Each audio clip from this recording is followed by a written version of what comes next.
心轮最张扬，lung ôi har mange har sat na le boy na de ya ni tin min hoa chi na chân pui tu re om lo ang ya thiên lung arum chi na lalpa be say na ero anung reng chi kata lalpa cha ali o kata na cha ali ka kong te tuang in lang lo ma se hey ka shereng min en kol chi min mangai tu ani ke kata ya lalpa cha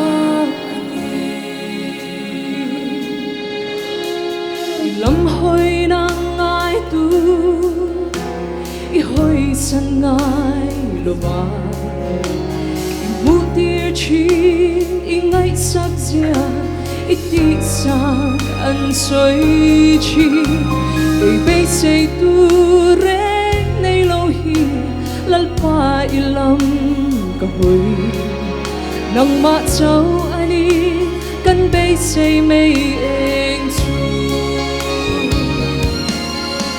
kata lalpa cha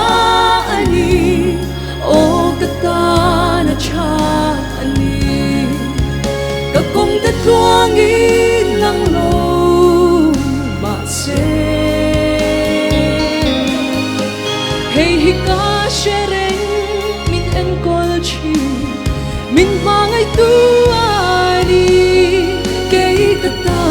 ya lalpa cha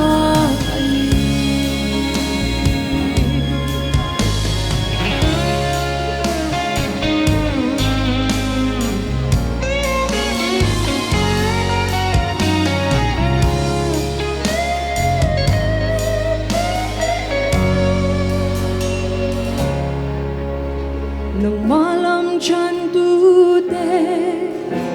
chan him lo ang ma se sa jak ka te imu tir kha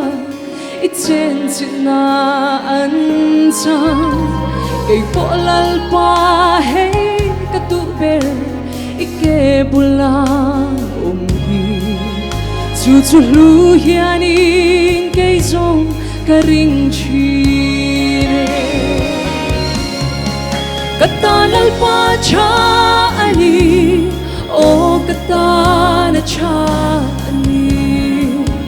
ka kong te tuang in lang lo ma se hey hi ka shereng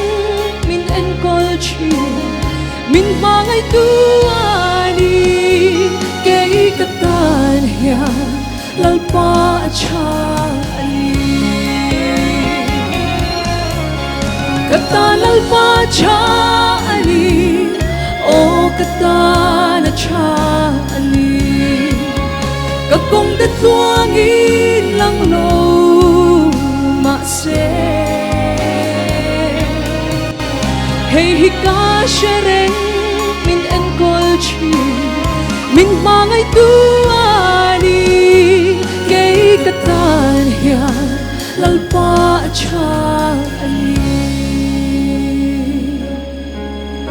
hey hi ka shereng min en kol chi min mangai tu ani kay katan ya lalpa cha